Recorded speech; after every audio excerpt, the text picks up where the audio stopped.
munaasabadani oo ahayd mid si heer sare loo soo agaasimay isla markaana ay kasoo qayb galeen dhakhaatiir, ganacsato, aqoon-yahano, xubno ka socday qaybaha kala duwan ee bulshada ee ku dhaqan magaalada Muqdisho iyo marti sharaf kale oo goobta lagu casuumay ayaa ahayd mid lagu daahfurayay isbitaal casri ah oo aan hore noociisa kala looga furin deegaanka Garas Valley ee duleedka magaalada Muqdisho ee caasimadda dalka.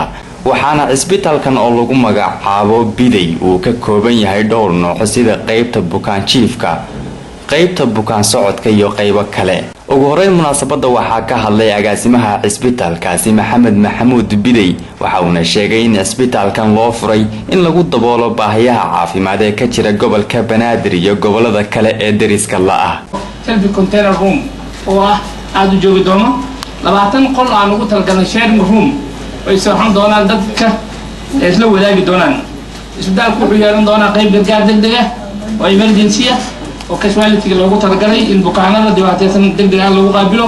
wuxuu yeelan doonaa qayb falaareyta x-ray oo hadda warkiban iyo qayb macdaan rajeynayno mustaqbalka waan keeni doono CT scan. wuxuu yeelan doonaa shaybaar casri ah mother laboratory. wuxuu yeelan doonaa qayb dhalmada haweenka loogu talagalay. wuxuu yeelan doonaa qayb operation theater-ka oo qaliimada ugu sameyn doono noocyada kala duwan. wuxuu yeelan doonaa qayb xanaanada hooyada iyo dhallaanka oo MCH aan ugu talagalnay in deegaanka aan ku gaarsiino ka hortagga mataqaanaa cudurrada dilaaga ah ku siin doono immunization-ka loo heli doono hooyada uurka leh ee ilmaha 5 sano ka yar intaba.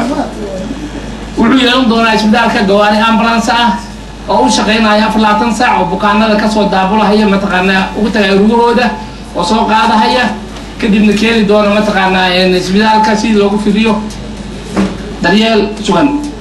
isbitaalku wuxuu qayb ka noqon doonaa meelaha xarumada ay ku qaataan tababarka sidoo ka dhawaajiyay Professor Bishilati dhakhaatiirta daadiyar ee ka soo baxay jaamacadaha kala duwan ee dalka ku yaala kaasoo aan ugu sameyn doono tababar oo macnaha training ay ku qaadan doono si aqoontooda loo kabo mustaqbalka u noqdaan dhakhaatiirtii dalka ay noqon doonaan. agaasimaha isbitaalka Madiina ee magaalada Muqdisho oo isna munaasabada ka hadlay ayaa soo dhaweeyay isbitaalkan cusub waxa uu sheegay inuu ku faraxsan yahay in isbitaal qalab casri leh laga furo deegaanka Garas Valley ee duleedka magaalada Muqdisho. hambaliyaan leenahay waxaan rajaynaynaa riyo muddo badan ugu jirtay inuu asaga bilaabo inuu noo dhawowdo oo ay run noo noqoto. waa mahadsan yahay. waxaan u rajaynayaa isbitaalka aan ugu duceynaynaa inuu noqdo saantii u horreysay oo aan u qaadi lahayn inaan East Africa number 1 ka noqono dhinaca caafimaadka, dhinaca sayniska, dhinac kasta oo shacbigan iyo talentka uu leeyahay dagaalka inta la iska dhaafo meel la iska dhigo oo ay ku soo bixiyaan maskaxdooda sida ay u fiicantahay Ilaahay uu u weeyay inay u soo saaraan.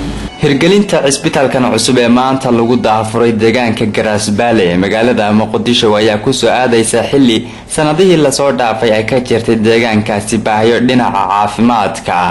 waa Maxamed Bilagile, Somsa TV, magaalada Muqdisho.